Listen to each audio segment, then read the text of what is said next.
අදටදී වේදනා කඳුල කිසලන්න සතුට තවරන්න සුවඳක් ලෙසින් එන්න සීපාලිකා සීපාලිකා සීපාලිකා කායානගියේ විරන්කාරකා මහාසිනා වෙන්නේ නෑ ආදරෙන් ඒ දුන්න සේරම කීවෙන් වෙලා නාලාකින් ඉන්න සීපාලිකා සීපාලිකා සීපාලිකා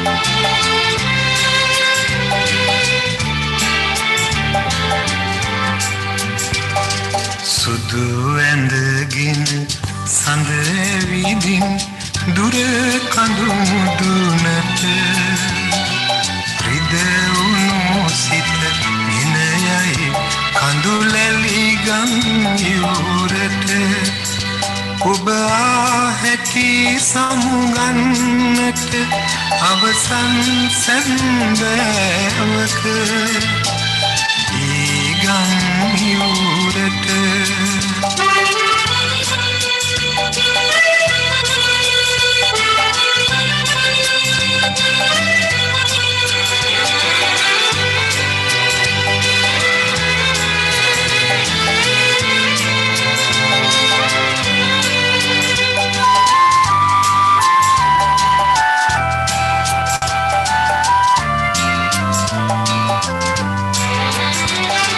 බාධක බිඳ නුඹ ජයගන්නට බැරි වුණේ මට ඇයිදැයි දුස් පවරන සඳසිත නුඹේ වරදද මගේ වරදද එය මානන්නේ නැත සුදු ඇඳගෙන සඳ ඇවිදින් දුර කඳු මුදුනට රිදවුණු සිත ගෙන යයි කඳුලැලි ගම් යුරට ඔබ හැටි සමුගන්නට අවසන් සැන්දෑවක ඒ ගම් යුරට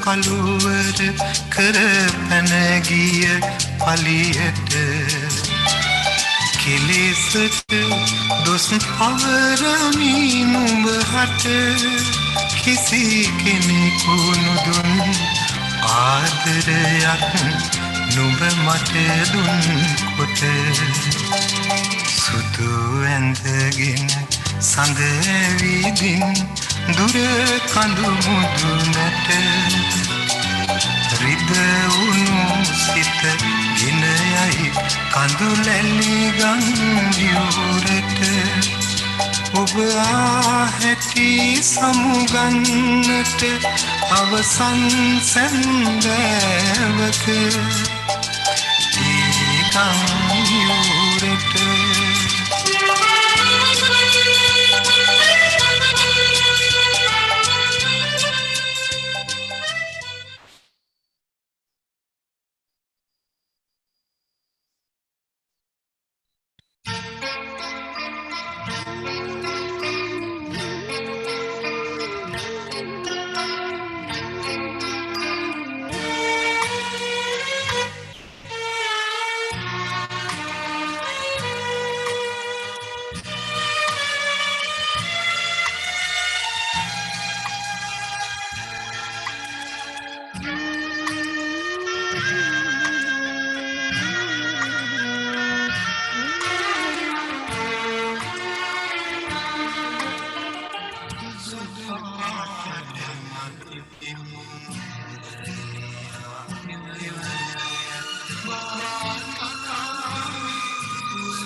නපුරුද දිවිහිමියෙන් කඳුලැලි පුරවාගෙන රැකගත්තානය දුරාගෙන ගිය කාලය කොතරම්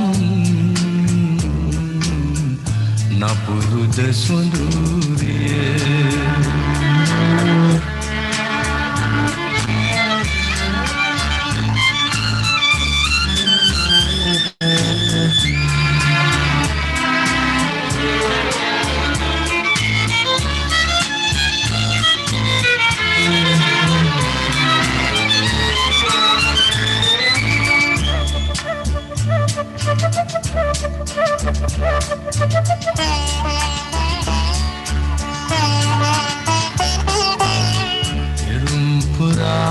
දුකසේ ගලපාගත් කවිය ඔබම වී නැලුන යුගයක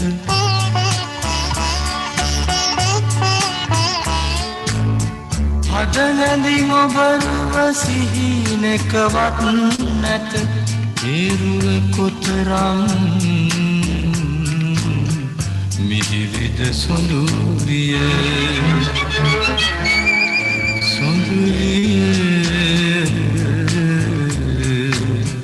කාලය කොතරම් නපුරුද දිවිහිමියෙන් කඳුලැලි පුරවාගෙන රැකගත්තාලය දුරාගෙන ගිය කාලය කොතරම් නපුරුද සොඳුරිය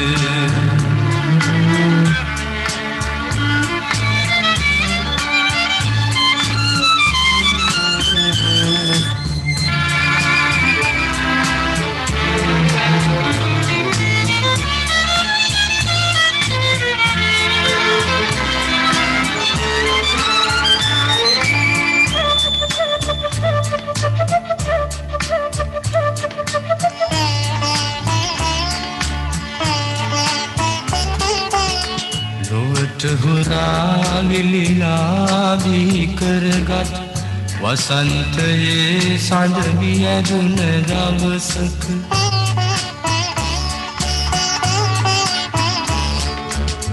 බෙදා හදාගත් දුකවත් අද නැත ඒ දුක කොතරම් මිහිරිද සොඳුරිය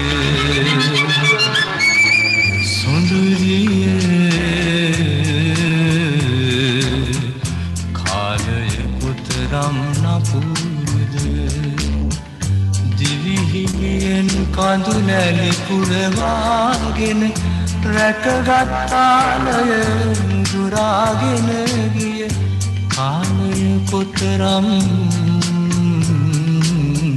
නපුරුද සුඳුරිය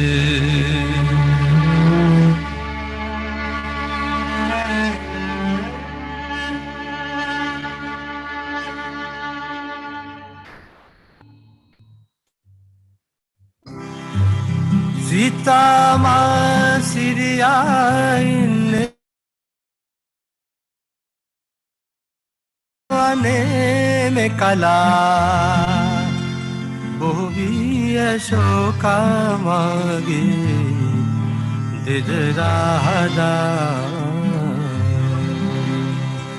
Sitama siriyaine kohedo ane me kala bohiya shokamage dedrada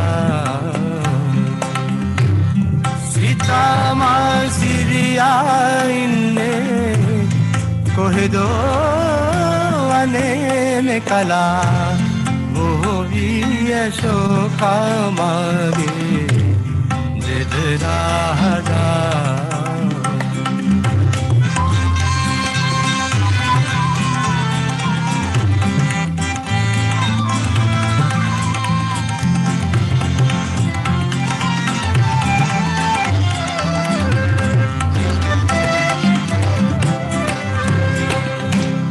me varaya vi nisaka Även och däck mage Me var jag vill säcka Även och däck mage नहीं मेरी आम वेदन रावणा कले में मिले वो भी अशोका मागे दिल Radha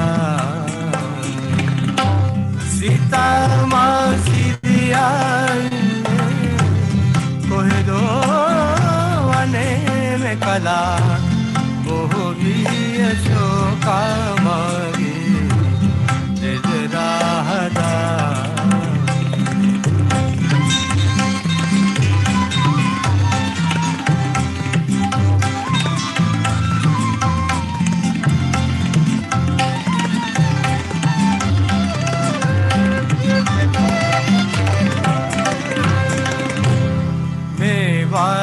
Varayami nisaka heaven dek mage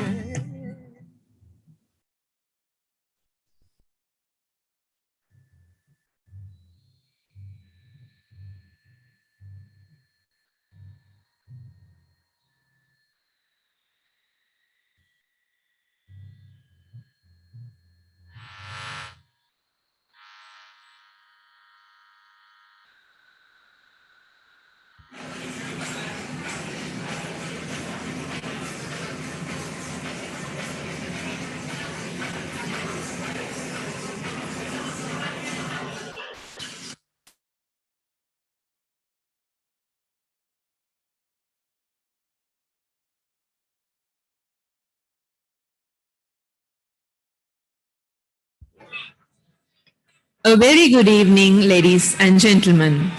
Please rise as the ceremonial procession enters the hall.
A very good evening.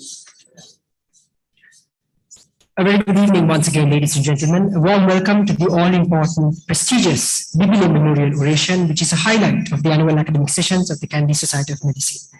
Please remain standing for the national anthem.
for the lighting of the traditional oil lamp, may I cordially invite the Bibile Memorial Orator for 2022, Dr. Pabasari Ginige, President of Candy Society of Medicine, Professor Manjula Atigara, a family member of late Professor Seneka Bibile, Dean, Faculty of Medicine, University of Peradeniya, Professor Vasanthi Pinto, former Vice Chancellor of University of Peradeniya, Professor Upul Disanayaka, former Vice Chancellor of University of Peradeniya, Professor Sarata Bekon, former Dean of the Faculty of Medicine, University of Peradeniya, Professor Asriya Begunwardana, Deputy Director of National Hospital Kandy, Dr. Inoka Veerasinghe, Deputy Regional Director of Health Services, Minister of Health, Dr. Nidarshani Periyasamy, representing past presidents of the Kandy Society of Medicine, Professor Indriji Amarasinghe and Professor Chandrika Jayasinghe, Joint Secretaries of the Kandy Society of Medicine, Dr. Arinda Dharmapala and Dr. Nandan Jayatilaka, and the Treasurer of the Kandy Society of Medicine, Professor Ruan Jayasinghe.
Thank you all. Now let me request the following dignitaries to take their respective seats at the head table. The Bibile Memorial Orator for 2022, Dr. Pabasari Ginige, President, Kandy Society of Medicine, Professor Manjula Atigala, Joint Secretaries of Kandy Society of Medicine, Dr. Arinda Dharmapala and Dr. Nandana Jayatilaka.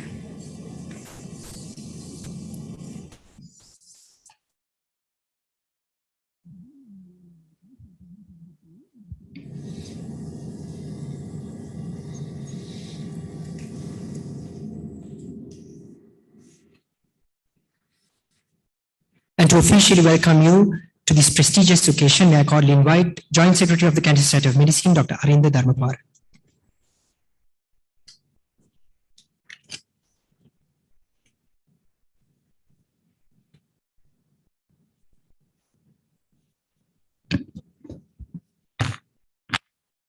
Good evening, everyone. The orator, Bibile Memorial Orator, Dr. Pabasari Ginige, family members of Professor Seneka Bibile, former Vice Chancellors Professor Sarata Bekon and Professor Upul Disanayaka, Professor Vasanthi Pinto, Dean, Faculty of Medicine, Professor Asriya Begunwardana, former Dean of Faculty of Medicine, Deputy Director, General Hospital, Kandy, Director, Teaching Hospital, Kandy, Provincial and Regional Directors of Health, Directors of other hospitals, past presidents, members of the council, distinguished guests, and ladies and gentlemen. It's with greatest pleasure that I welcome all of you all to the Senaka Bibile Memorial Oration of Candy Society of Medicine Annual Academic Sessions 2022. Professor Senaka Bibile, as we all know, is a pioneer in establishing the state pharmaceutical policy with that the inception of State Pharmaceutical Corporation. Although this is the first thing that springs to our mind, we appreciate that he has rendered an invaluable service to health sector and to medical education, and was also the founding dean of the Faculty of Medicine, Peradeniya. In recognition of this great man, the Candy Society of Medicine decided to award an oration in his name, the Bibile Memorial Oration. This oration is held annually, thereby keeping the Bibile name going while ensuring that his name is carried forward to the newer generation of doctors. This time we organized the prestigious Professor Senaka Bibile Memorial Oration as an evening function to bring back its splendor and glory, and most importantly, to give recognition and appreciation to the hard work carried out by the orator. Dr. Pabasiri Ginige, may I congratulate you on winning the prestigious oration this year. You can be proud that you belong to the elite group of academics who have delivered this oration thus far. Your oration this time is in a field that is less spoken of, and all your years of hard work presented today is bound to captivate the audience attention. We as a council welcome you and your family to this evening. All past presidents of Candy Society of Medicine, thank you very much for your presence. An extra special welcome to a very special guest, Professor Herbert Apansu, who is celebrating his 97th birthday today, I was told. Many happy returns of the day, sir. I know everybody here in the audience being either your student or your patient, or perhaps both. I welcome all the consultants of National Hospital Kandy, Teaching Hospital Kandy, Sirma Bandana Hospital, Peradeniya Dental Hospital, and those from other hospitals. I cordially welcome all the distinguished invitees, members of the Candy Society of Medicine, and all the delegates. It's a pleasure to have you all here. Ladies and gentlemen, I look forward to seeing you all tomorrow as well in the academic sessions, and wish you an interesting evening following this wonderful oration. Thank you.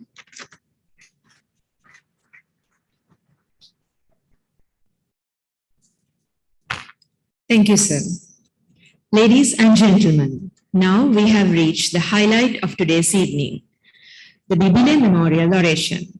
To introduce the orator, let me cordially invite the President of Candy Society of Medicine, Professor Manjula Atigala.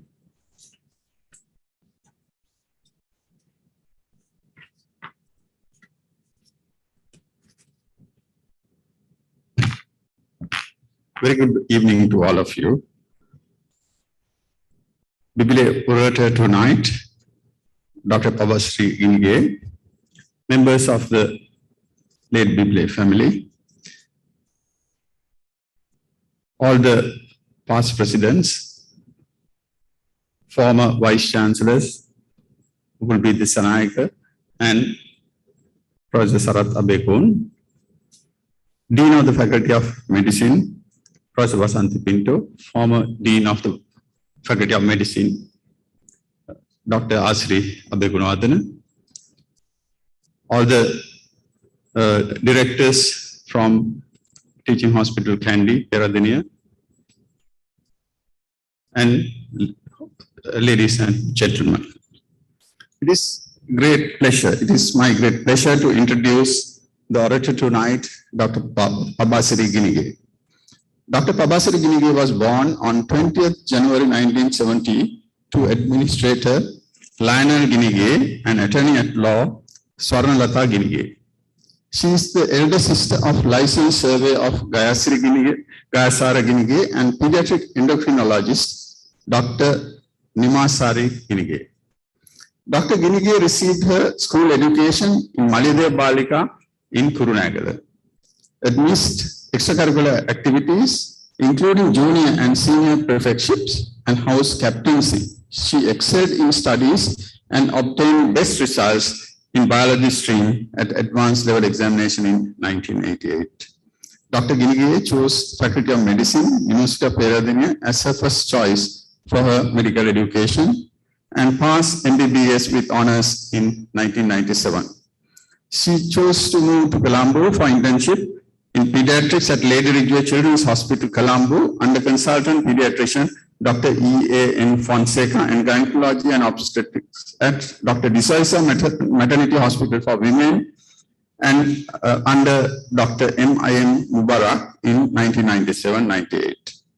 She worked as an anesthetist at National Hospital, Colombo, following the training under consultant anesthetist Dr. P. Varasuvithana. In her post-intern years, Dr. Ginige moved to Australia in 2000, the year 2000, following her marriage, and worked and got trained in psychiatry in Maroondah Hospital, Victoria, Australia, as a medical officer. She obtained MD in psychiatry, topping the island list in 2006, and was board certified as a consultant psychiatrist in 2008 at Postgraduate Institute of Medicine. She chose New Zealand as the preferred postgraduate training venue and completed her foreign training at Middlemore Hospital, Manukau District at District Health Board, New Zealand, and chose to return to the motherland in 2010. Dr. Ginige joined the permanent cadre of the University of Peradeniya as a lecturer in 2011. She is currently a senior lecturer at Department of Psychiatry, Faculty of Medicine, University of Peradeniya, and an honorary consultant psychiatrist at Teaching Hospital, Peradeniya.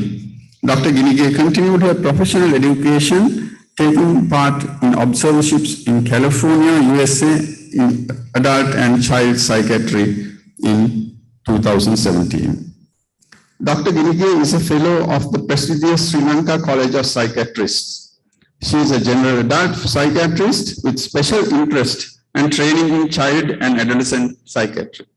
She is an activist and an advocate of LGBTIQA rights and issues, and was awarded a trophy of appreciation of the services rendered to transgender community by United Nations Program on HIV and AIDS in 2016.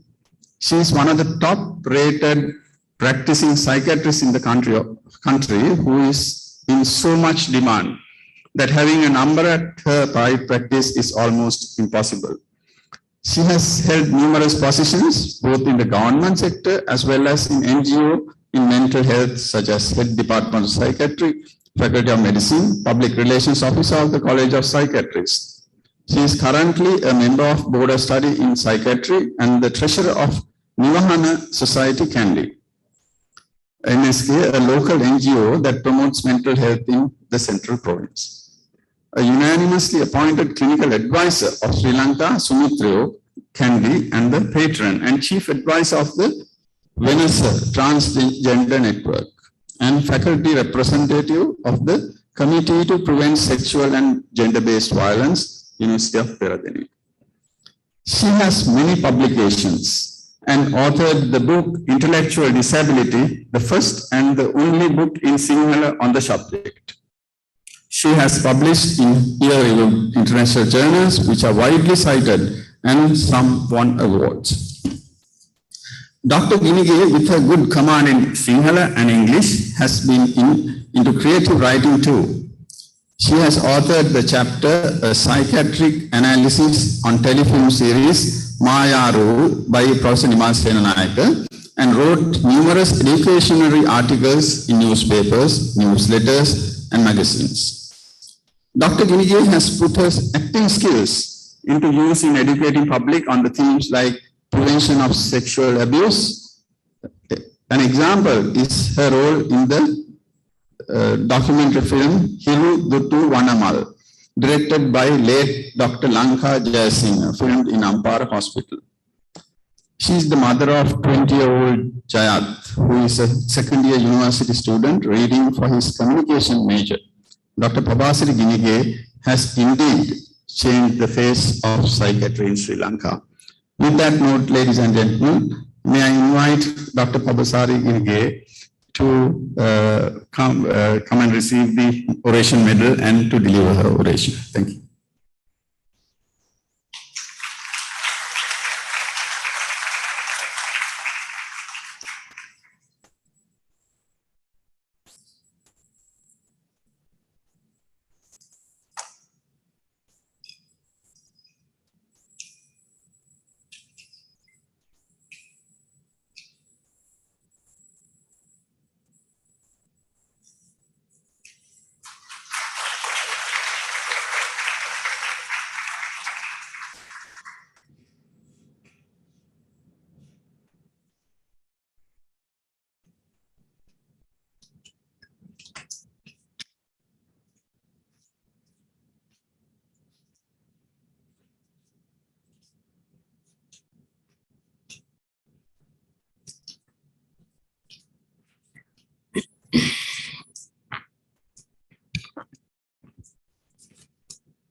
Members of the family of Professor Senaka Bibile, Mrs. Lilani Bibile, and Professor Sivali Ranavana.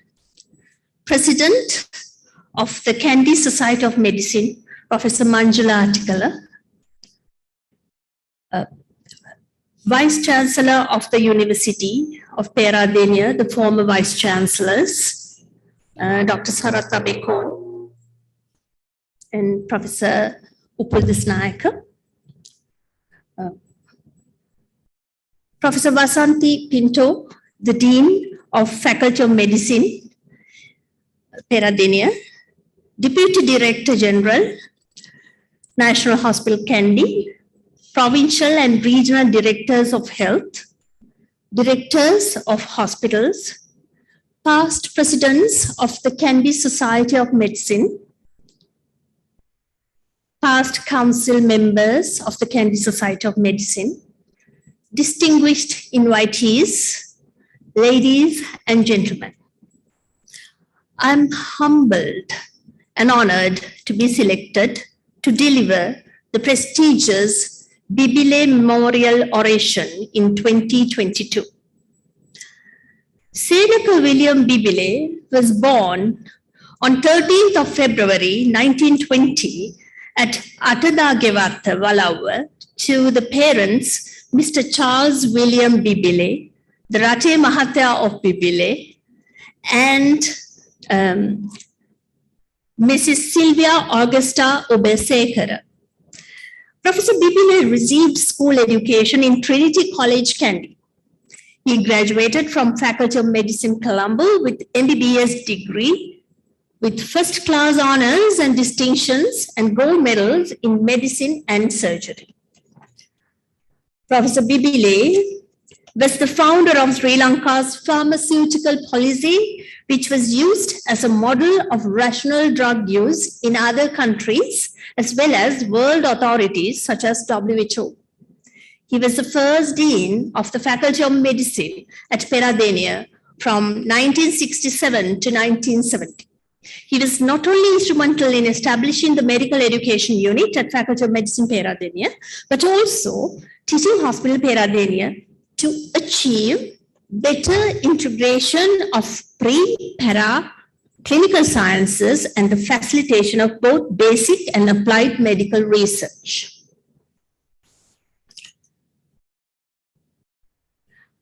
In 1979, at the inaugural Bibile Memorial Oration, Dr. Herath Gunaratna spoke, I quote, endowed with rare qualities of head and heart, a sharp intelligence, a deep perception of society and its problems, and an extraordinary sensitivity of mind right from his school days, Professor Bibile shunned hypocrisy and false values, and always strove hard to help his fellow men.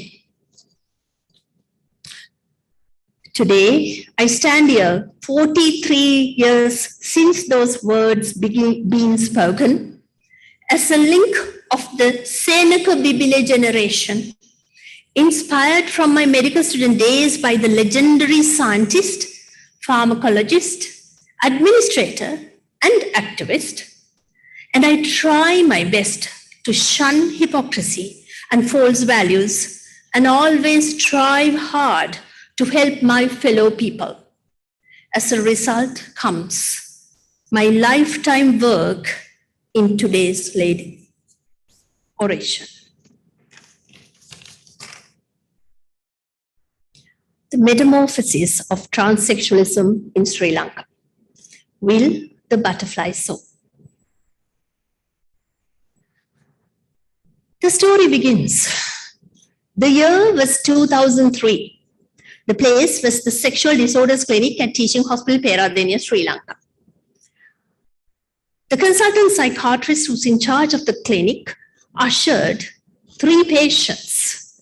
They were young and pleasant girls, however, with masculine gestures and boys' manners. All 3 wanted to change their biological sex to that of a male. I was in my first month in postgraduate training. And shocking was an understatement to hear their presenting problem. A flabbergasted me was thinking to myself in Sinhala, Demaupiyan denade kala inne nathuwa monada me karanne. Irony of it, ladies and gentlemen, I never knew that over the following 2 decades, the theme would be one of the major areas of work that is so close to my heart. The egg of a butterfly was laid. Let me take you through a brief introduction into how this population is termed, some terms in this area and how they present to our clinics, and the management outline, and a small global snapshot into the magnitude of the problem. And then I'll move on with you all to the transsexualism in Sri Lanka, how it evolved over the last 19 years. Now, sex is a biological construct which is determined by the genes, chromosomes, sexual hormones, and internal and external genitalia. Now, gender is a social construct. It lies in a spectrum. Usually, now gender is how an individual perceives that himself in relation to the society.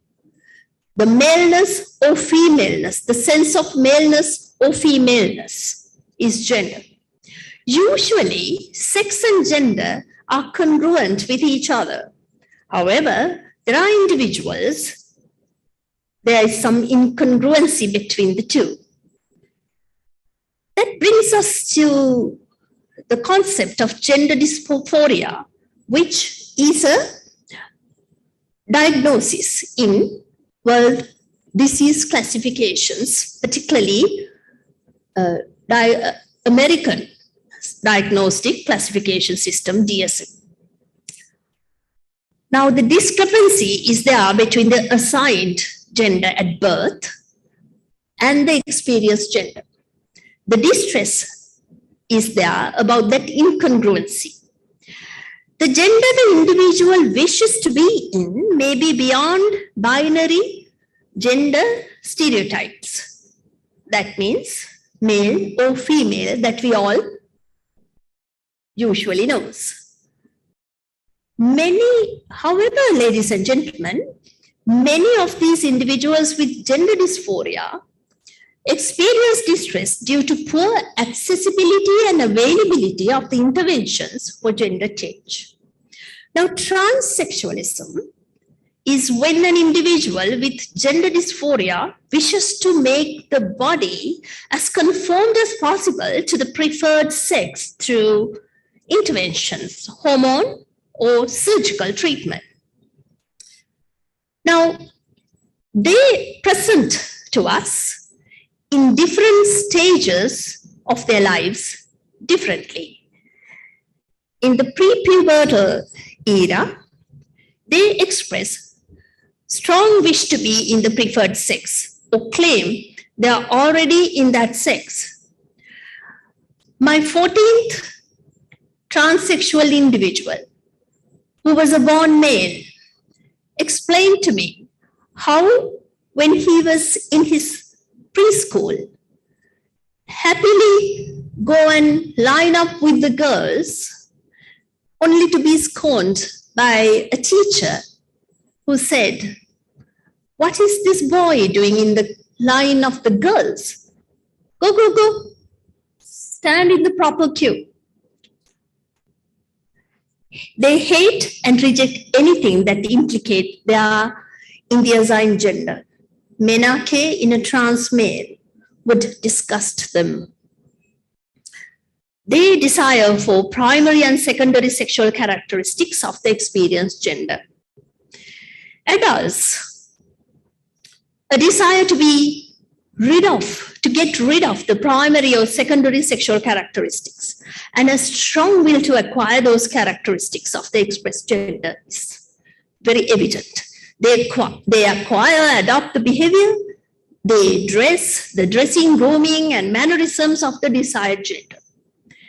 They feel very uncomfortable to be regarded or functioning in the society as members of their born or assigned gender.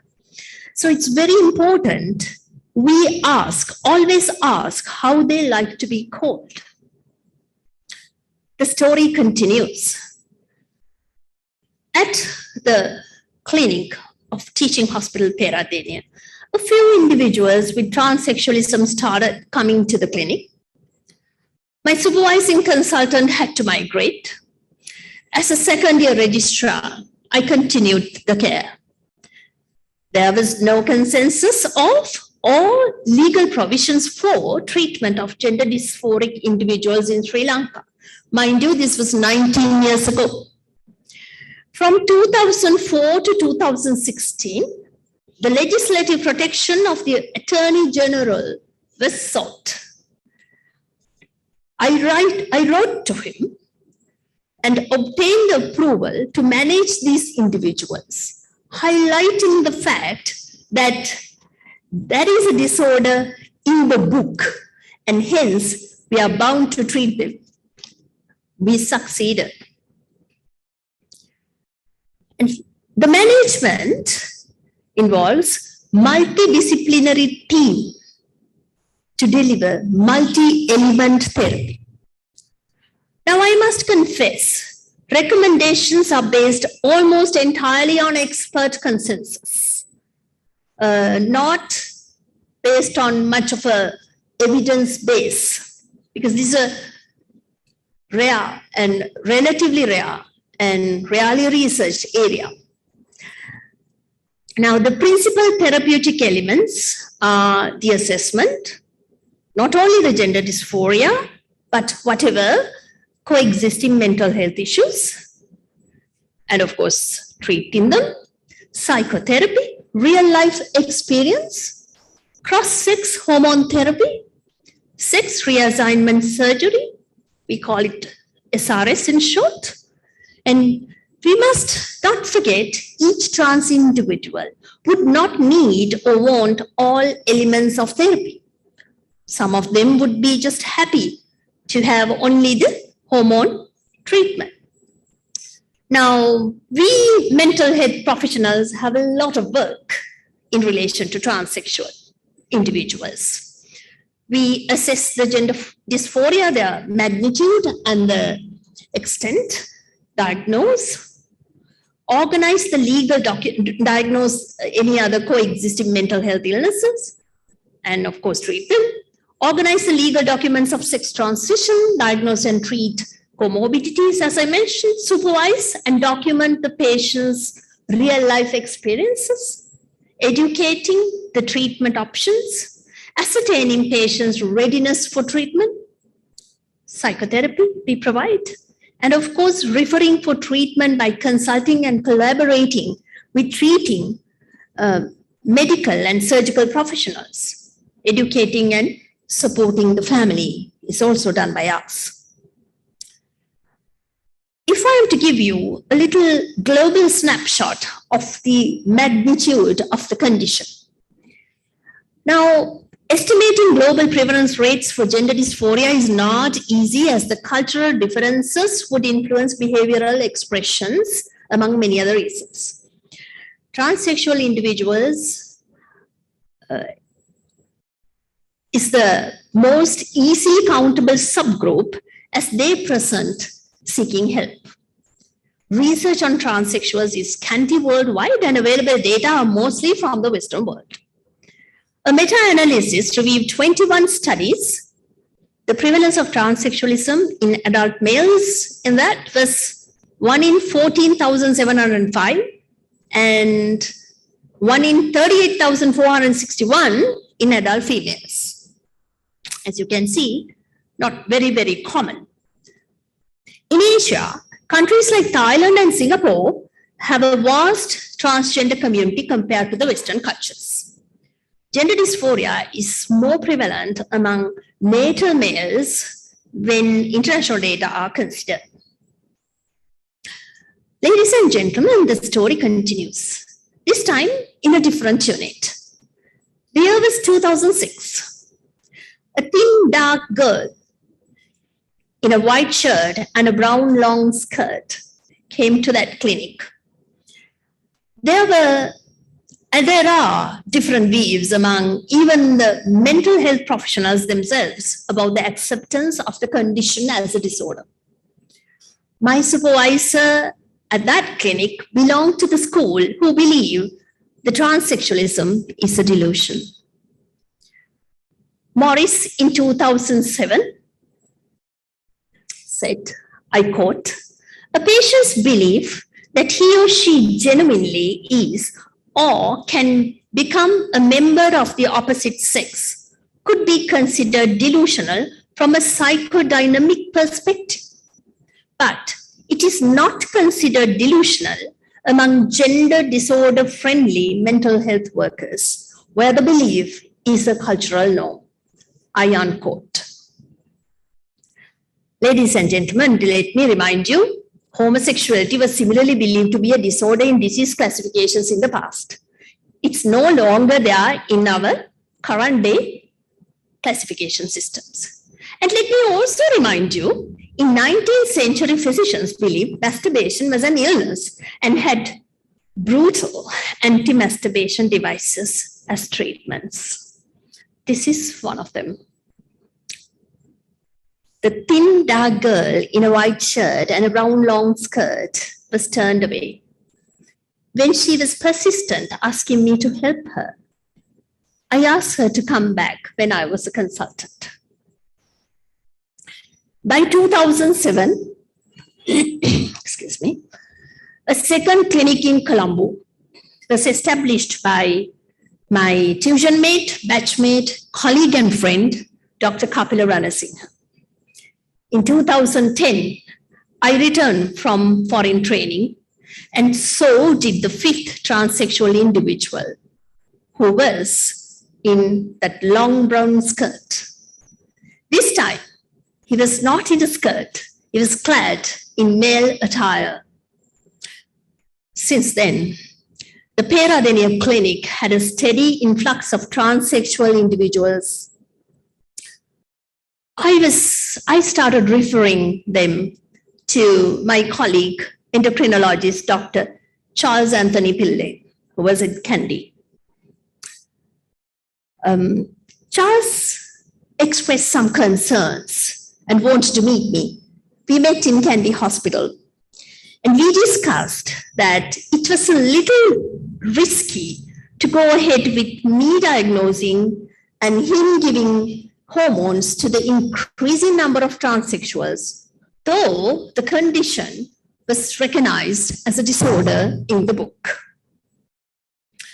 So we deliberated that we would involve both of our colleges, the College of Psychiatrists and College of Endocrinologists, in the management of this unknown group of patients. I referred my first ever trans individual, trans male, to the kind female plastic surgeon.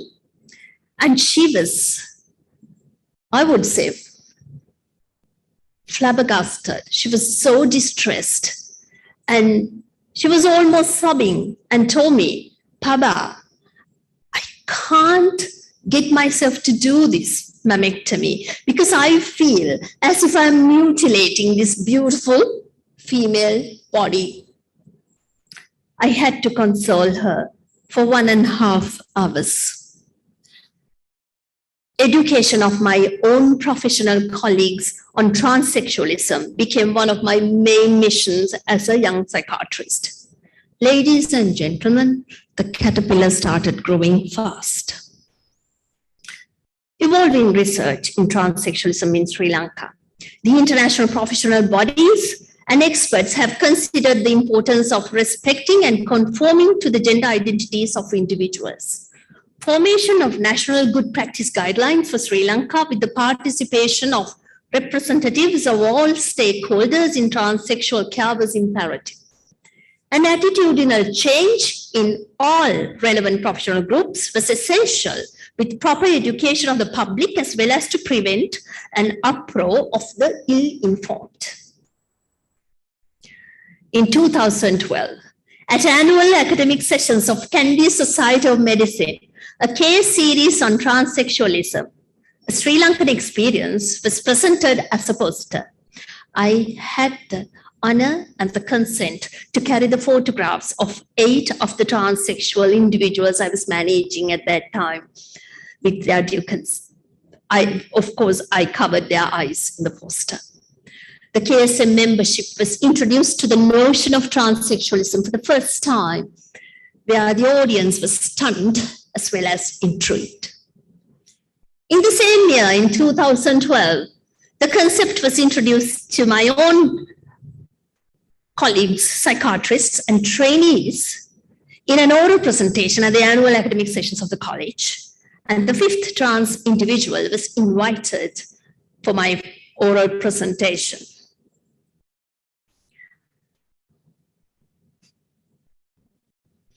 In September 2016, the newsletter of the Sri Lanka College of Psychiatrists carried the article written by me, Woman Manly or Man Womanly, a snippet on gender dysphoria in Sri Lanka. It was the first written form introduction of the subject to the membership. No published data was found on transgender population when I searched up till 2018. And in 2018, we addressed this unmet need, and the first ever published study on transsexuals in Sri Lanka was achieved. Sri Lanka Journal of Sexual Health and HIV Medicine carried the article.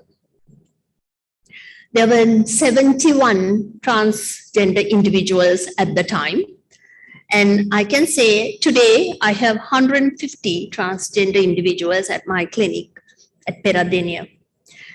Interestingly, the female to male population was more, 69% of our sample.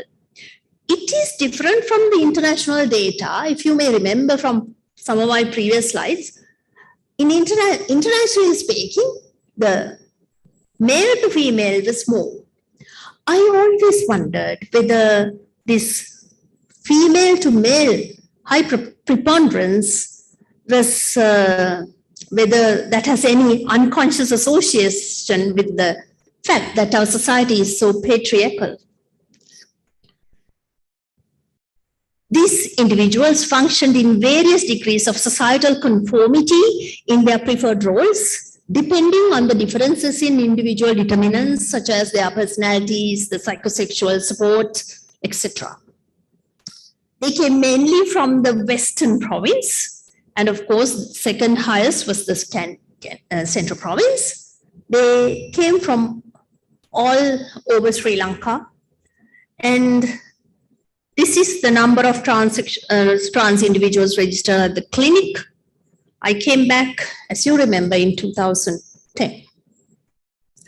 And they were belonging to all sorts of professions and jobs. Most of them belong to the technical category. There were professionals, all sorts of professions and jobs were represented. And most of them were only on hormonal treatment. There was an increasing trend in seeking help by transsexual individuals.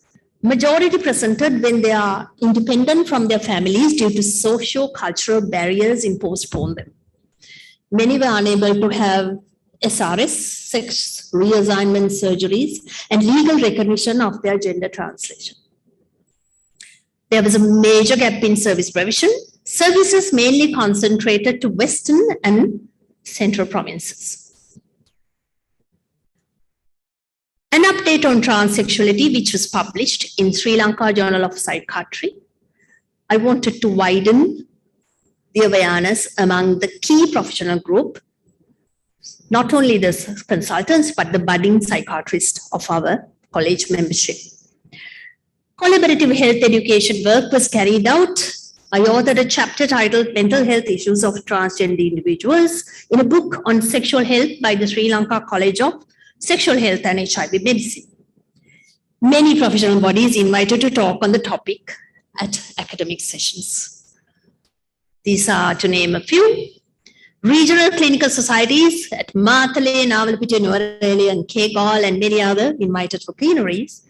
An interesting, remarkable presentation was when in 2020, Jaffna Medical Association invited me to speak on LGBTIQ, are we questioning?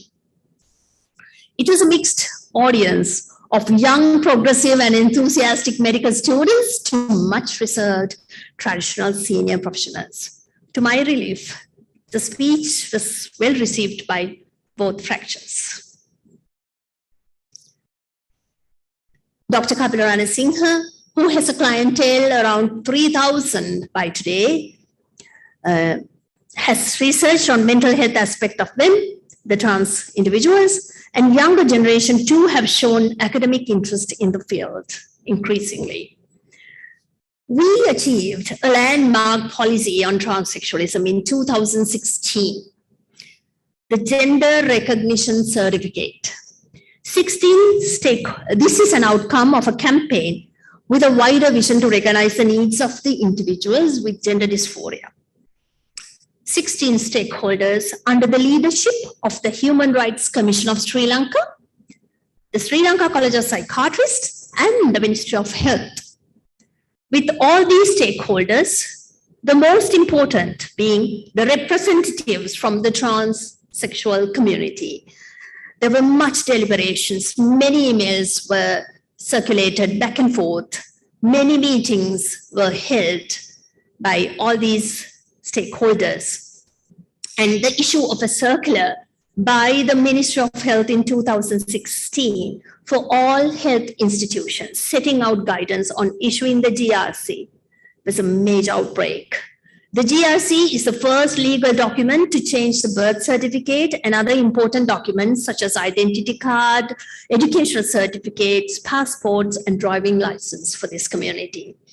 The birth gender and name and perceived gender and new name of the person is confirmed based on the comprehensive assessment by a psychiatrist. So we play a major role in this. The certificate is issued to those above 16 years of age, needs to be signed by the attending psychiatrist and the head of the institute, director or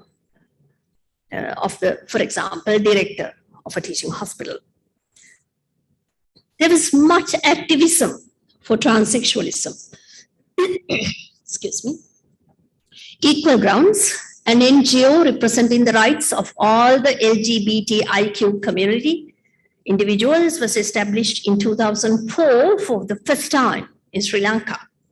Venesa, the first NGO solely dedicated for transsexual individuals, was founded and established by Thenu Ranketh and the team. Trans female, avid human rights activist, model and actress Bhubi Harendran founded National Transgender Network in 2018. They all have been tremendously dedicated to the cause and instrumental in bringing many important positive changes for the trans community in Sri Lanka. I spoke on what is transsexualism in the educational YouTube channel Mental Health Roundtable run by a young psychiatrist. The medical undergraduate and postgraduate curricula included LGBTIQ issues. An MBBS graduate once challenged me, "Madam, how come you guys never teach transsexualism in the medical school?" That was the inspiring question that led us to deliberate and include this important area for the medical and postgraduate curricula. So our students, medical students, and postgraduate trainees in psychiatry are questioned at our exams. They are assessed for their knowledge and the basic outline of the management. KSM, again, Kandy Society of Medicine, dear Mr. President, has invited for a plenary session on transsexualism in the academic sessions in 2019. The clinical psychologist who support and counsel LGBTIQ community, Nivendra Uduman and Thenu Ranketh, were my co-resource persons. Qualitative montage of transsexualism. The qualitative montage of transsexualism. Let me take you through the struggle, the real story of this community. Each individual with transsexualism has a different and unique life story, and their journeys are different. The quality of life and the challenges the transsexuals face have been studied mainly in the United States. No study has looked into the qualitative aspect of the lives of transsexual individuals locally. Therefore, we embarked on a lifespan qualitative analysis of a sample of transsexual population in Sri Lanka.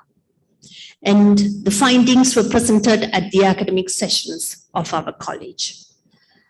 I must tell you, I had a prolonged engagement with the participants ranging from 10 years to 17 years. My long-term commitment and relationship with this trans community, I didn't want that to clash with unbiased information gathering from my qualitative study. So I had to be very careful. I invited a transgender naive, I would say, science graduate to join me in going to this community as a blank slate and get information. And I must also take this moment to tell, it is very easy for us, the mental health professionals and the activists, to get swayed, and even without thinking, even unconsciously, even inadvertently, there may be a chance that this community is exploited by us. But then we have to check ourselves, because this is about their lives. This is not about just another publication or huge sum of money as a grant or funds for an NGO. The number of participants were 15. This is a qualitative study. And again, majority were female to male. 6 out of 9 provinces of Sri Lanka were represented. Ages ranged from 21 to 48 years. Majority were Buddhists, and they were registered in my clinic, our clinic at THP, from 2003 to 2019. These were the main themes we could identify in our analysis. Stigma and discrimination. Parents, it happened in every aspect of their lives. Of course, you can't blame people. Difficulty in perceiving a concept which deviates from societal norms is a natural phenomenon. Transsexuals are no exception. Parents, out of the 15 participants, 14 parents of 14 out of 15 participants felt ashamed and worried that their family will be disgraced because of the trans child. And they showed subtle forms of insults and discrimination, or in some cases, overt verbal and physical abuse. You are born to disgrace the family. Why did you not die at birth? One parent said. And at schools, the stigma and discrimination continued. I was called names by my teachers as well as my friends. One interviewee told us. Workplace, of course, the stigma continued. I was sacked from my job asking me whether I'm a woman or a man.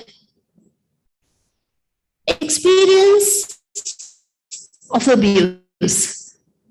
All the participants experienced some form of abuse in the medical, legal, educational, occupational, social, and family spheres. Our findings tallied with the previous reports in Sri Lanka. In 2012, one of my first ever trans males was physically attacked and nearly gang raped.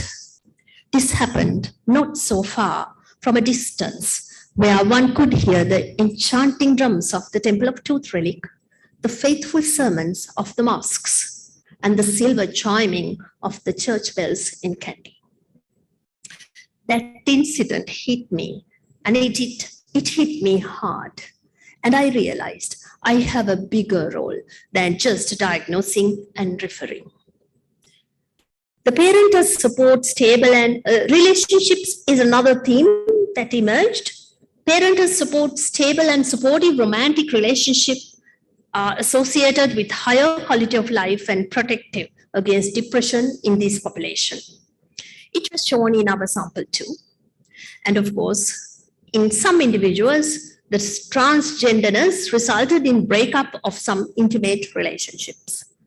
And 1/3 of our sample has had early sexual experiences. However, we cannot conclude whether the prevalence is greater than that of the cisgenders, as we haven't made a comparison in our study. The distress and coping. Almost half of the participants had suicidal thoughts at some point in their life. But none of the participants have attempted suicide or deliberate self-harm except one. That trans male has decided when there was no help. This was after 2006, before 2010. He made a trip to Dunkinda. He was going to leap. He was going to attempt the leap of death. But something stopped him, and he called one trans female who was a professional, who was in a bigger position in Sri Lanka.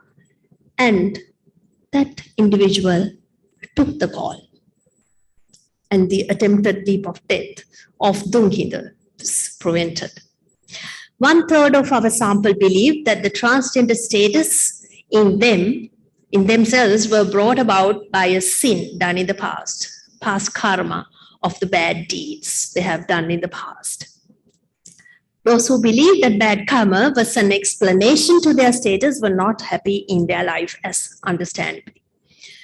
Now, participants had negative life experiences which have started earlier in their lives and continue to happen throughout life across multiple spheres, which in turn contributed to a lower quality of life than cisgenders. Regardless, majority are determined to live in their affirmed gender. My 15th interviewee told me, I want to tell the society that there are trans individuals like us too, not only males and females, and we are human beings too. The story continues. The transsexualism exists in a better and freer Sri Lanka today compared to its troubled beginnings. Colleagues from other parts of the country are increasingly showing interest in starting services for the transsexual community. Budding psychiatrists are being trained to take up baton from our generation. A landmark moment in politics in relation to LGBTIQ narrative is when a political party, National People's Power, in this patriarchal and cis male-centric political environment, had the moral courage and progressivity to offer equality and inclusion of the sexual minority groups. However, some authorities would still question on details of intimate sexual encounters and demand the trans males to remove the shirt to see their breasts in as late as 2020, when they goes to these authorities, the government officers, to change their educational certificates. We have so much more to do in relation to education of the policymakers and the public. After 19 years of growing up with the transsexual individuals as a professional, my Wednesday clinic at Teaching Hospital Peradeniya has started flooding with transsexuals from every nook and corner of the country.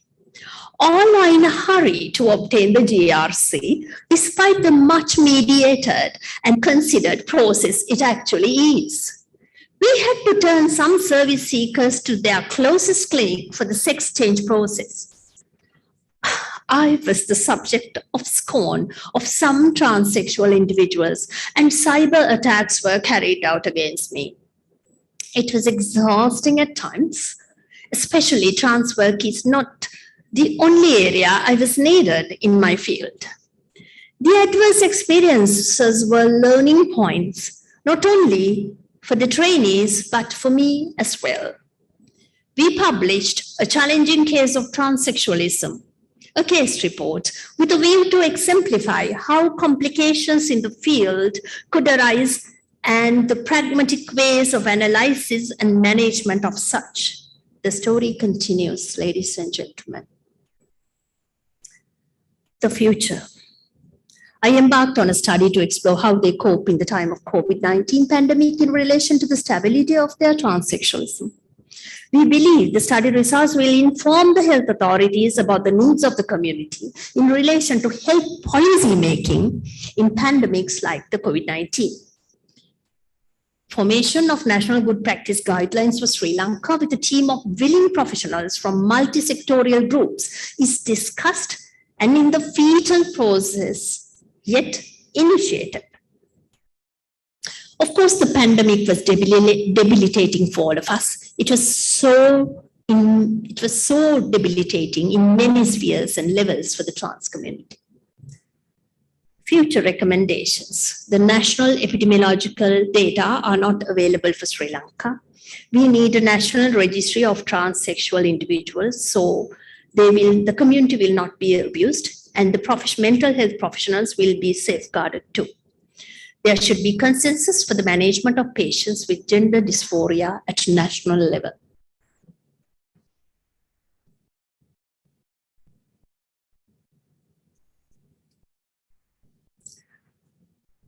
That brings us to the moment where I should thank the people who made this oration a possibility. The trans community, who are ever so strong, supporting and trusting me over the past 2 decades, and including me in their journey. KSM Oration Committee and the independent judges for selecting my submission for Bibile Oration.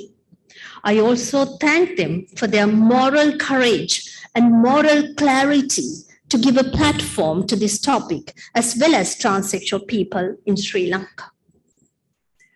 Professional colleagues of the multi-sectoral group of management, endocrinologists, surgeons, speech therapists, and the list goes on.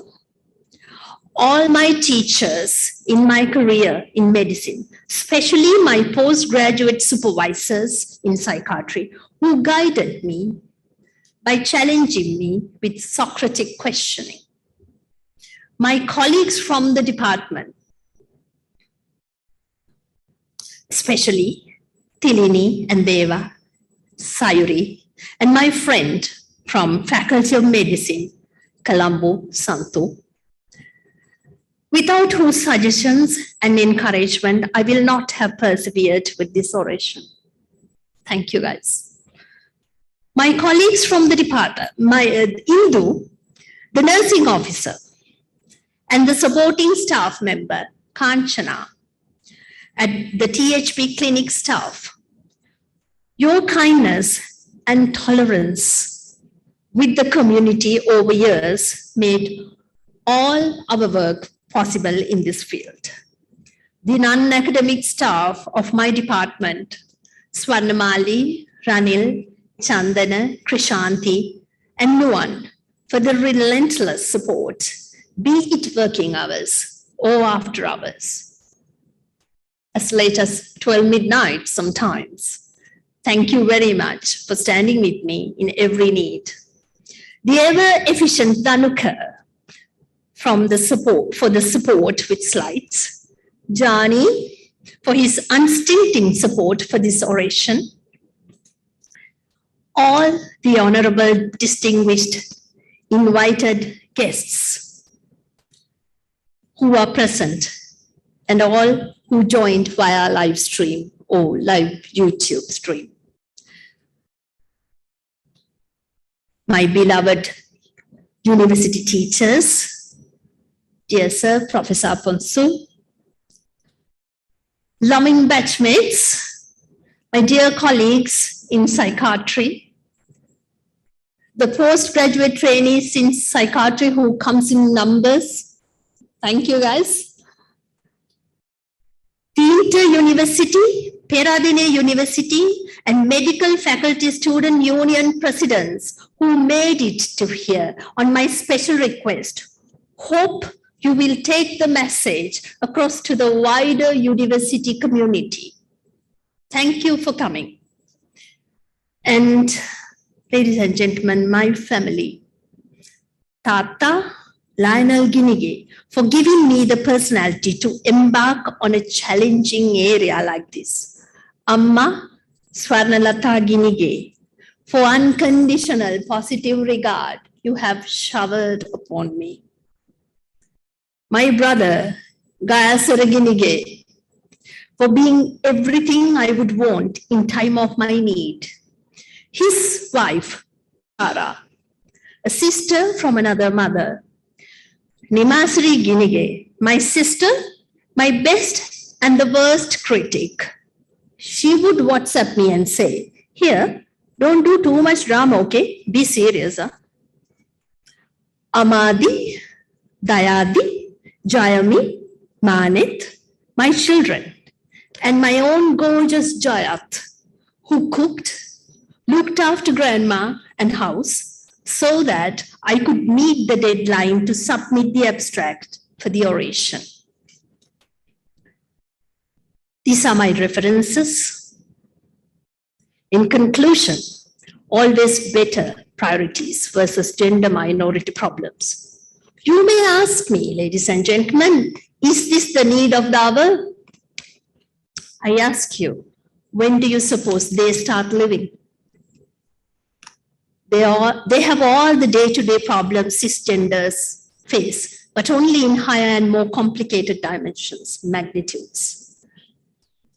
With the legalization of transsexualism in a country where people still struggle to legalize homosexuality, I can happily and proudly announce transsexualism has metamorphed into a butterfly, a beautiful butterfly with traditional Kandyan colors. But only you can answer yes to the question I will leave you with. Will the butterfly soar? Thank you.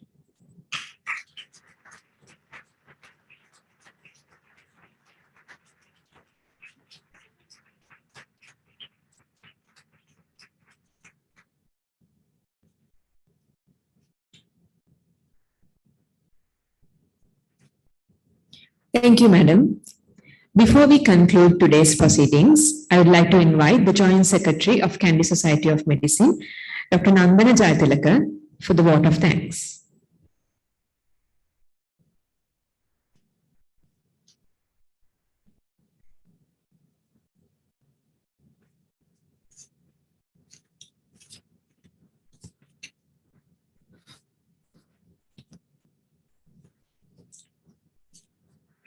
A very good evening to all of you.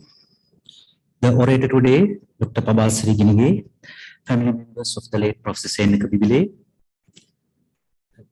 Dean, Faculty of Medicine, Professor Vasanthi Pinto, former Vice Chancellor, University of Peradeniya, Professor Sarath Abekon, and Professor Puldisanayaka, Director of the Teaching Hospital Peradeniya, all the directors, past presidents, members of the council, distinguished invitees, ladies and gentlemen.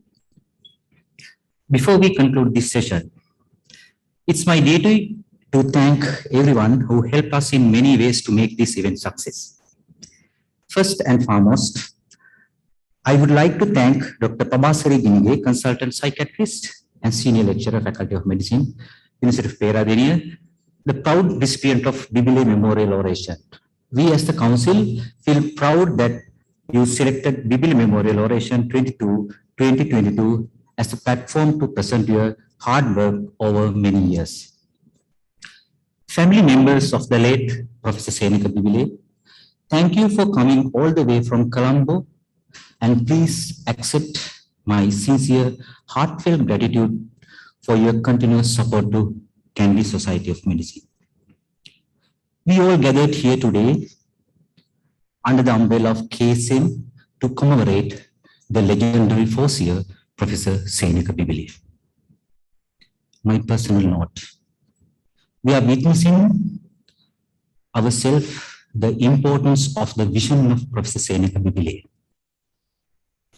He tried to outwit the drug mafia.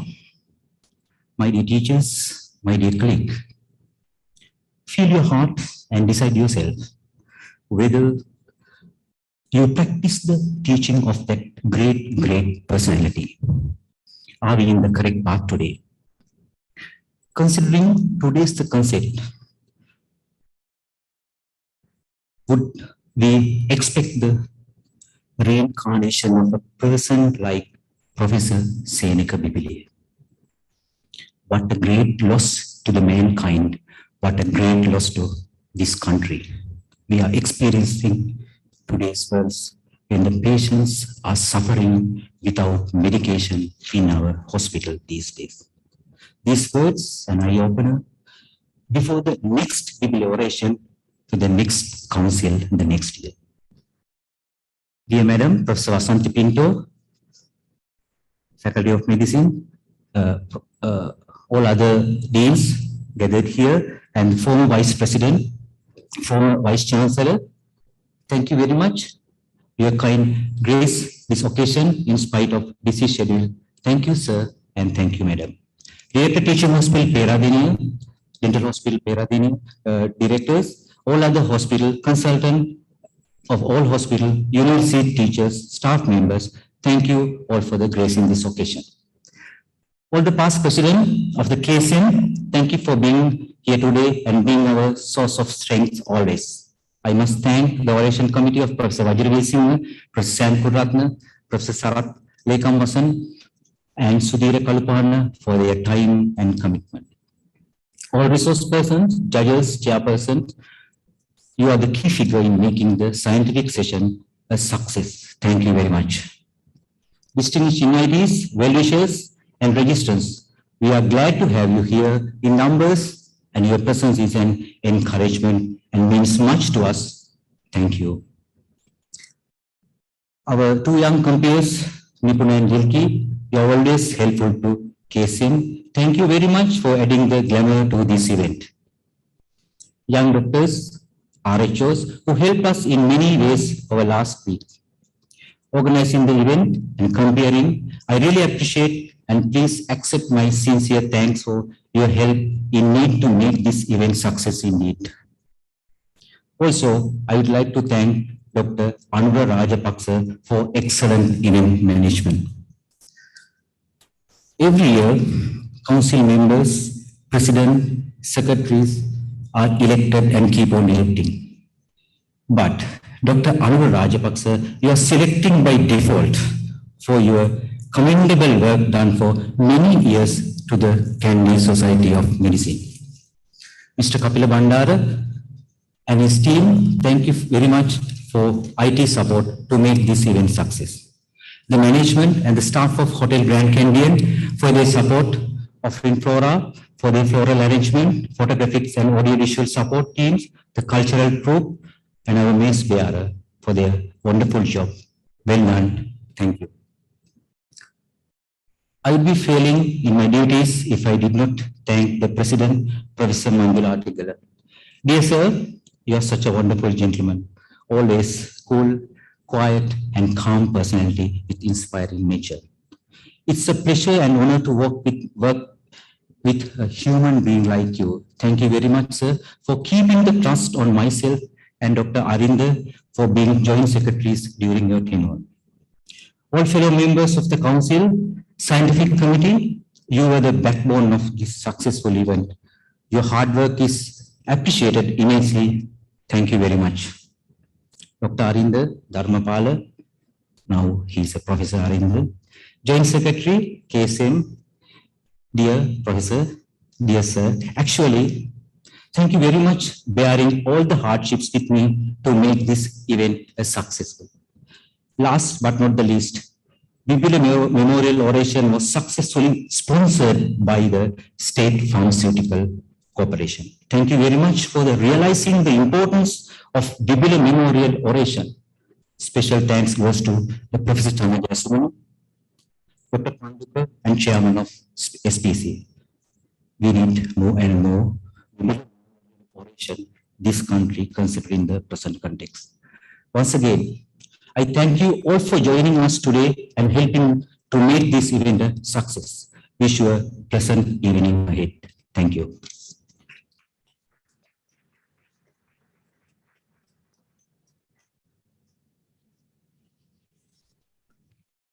So, ladies and gentlemen, with that, we conclude the proceedings of the Bibile Oration for the year 2022. Please rise as the ceremonial procession leaves the hall.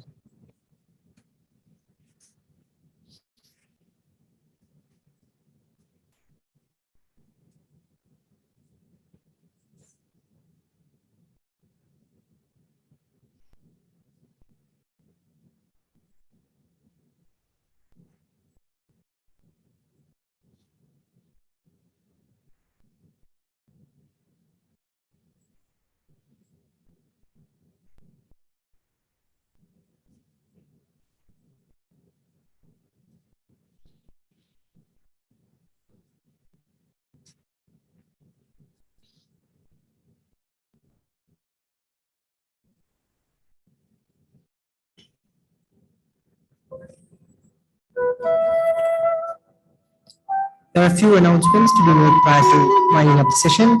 Dinner will be served on the ground floor. Candy Society of Medicine also invites you for the continuation of the scientific program tomorrow, which will end with a new addition, an interesting debate on withdrawal of care in medicine. With the hope of seeing you tomorrow, we bid you good night.